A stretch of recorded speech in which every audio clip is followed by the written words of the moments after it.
Today we're diving into a really audacious project in Oman that's trying to solve a puzzle that has pretty much stumped the entire world. How do you produce more oil while also fighting climate change? Sounds impossible, right? Well, their answer just might change the game.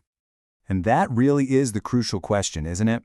For decades, it's felt like an either-or choice. You could have energy, or you could have the environment. But Oman is betting on a third way, and we're about to break down exactly how they're planning to pull it off. All right, so first things first, let's get a handle on the puzzle Oman is really up against. So on one side of the coin, you've got Petroleum Development Oman, or PDO. They're the biggest oil and gas producer in the country. Their whole job is to maximize Oman's most valuable natural resource. But then on the other side, Oman has made this huge promise to hit net zero emissions by 2050. These two goals look like they're pulling in completely opposite directions, which creates a massive strategic challenge. So, what do? Well, instead of picking one goal over the other, Oman's national oil company decided, hey, why not try to do both at the same time? And they launched this pilot project with a really groundbreaking idea.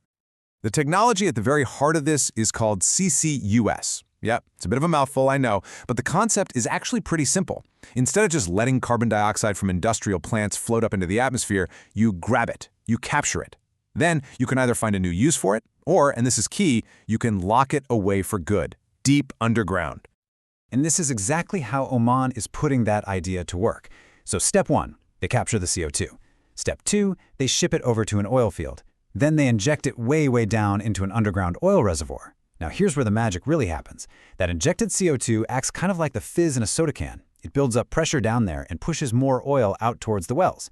But, and this is the brilliant part, at the very same time, that CO2 gets stuck in all the little nooks and crannies of the rock. It's trapped, permanently stored, and kept out of the atmosphere. And that right there is the core of the whole thing, this dual benefit. It's a huge economic win because you're unlocking oil that was just stuck. Geologists call it stranded oil. It's physically impossible to get with the old methods. And at the same time, it's a major ecological win. You're taking a problem, a greenhouse gas, and turning it into a solution. Okay, so it sounds great on paper, right? But a great idea is one thing. Actually making it work in the real world is something else entirely. So let's dig into the details. The who, the where, and the when of how they actually pulled this pilot off. The location for this big test was the Dhulaima field up in northern Oman. And get this, they didn't pick an easy spot. Not at all. The reservoir they targeted was notoriously difficult. It's what's known as a tight formation, which means the rock is super dense. Think of it like trying to push water through concrete. The old methods, like flooding it with water, just didn't work there. So by picking this spot, PDO was basically saying, okay, let's see if this technology can handle the toughest challenge we can throw it. And you know what's maybe even more remarkable? How fast they did it. The whole thing officially kicked off in late November of 2023. By the middle of 2024, less than a year later, the entire pilot was done, executed. For anyone who knows how long these big energy projects usually take, that is just incredibly fast. Now you can probably guess, something this big and this fast doesn't just happen by itself. It took a whole village, so to speak. A really powerful network of partners was needed to bring all the right expertise to the table, both from Oman and from around the world. And this really wasn't just an oil company project. It was a true national effort. You had the Omani government providing the high-level strategy. You had global players like Shell bringing in their deep technical expertise. You had international institutes making sure everything was up to global best practices.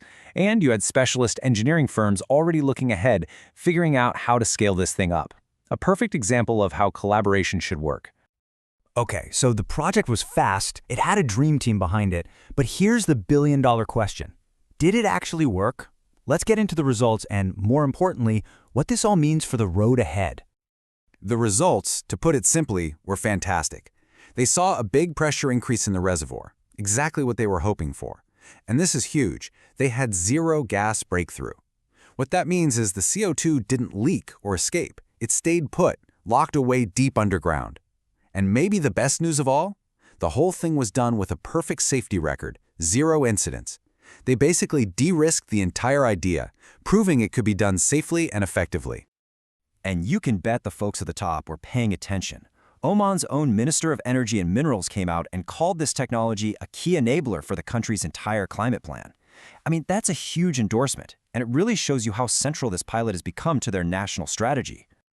And if you want a number to really understand the scale here, check this out.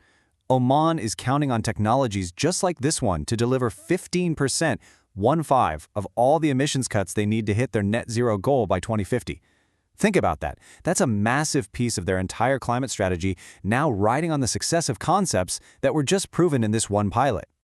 So all of this brings us right back to where we started, that idea of a dual benefit. The one that, let's be honest, sounded almost too good to be true. Well, this pilot project proved that it's not just possible, it's practical. On the one hand, you have real economic gain by getting to oil that was completely unreachable before. And on the other hand, you have a major ecological gain by taking harmful CO₂ emissions, turning them into a useful tool, and then storing them safely away from the climate forever. So this successful pilot project isn't really the end of the story. It's the beginning of a whole new one.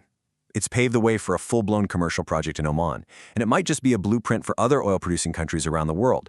And that leaves us with a really big, provocative question to think about. Are we watching the birth of what you might call lower carbon oil? And if we are, what does that mean for the future of our global energy transition?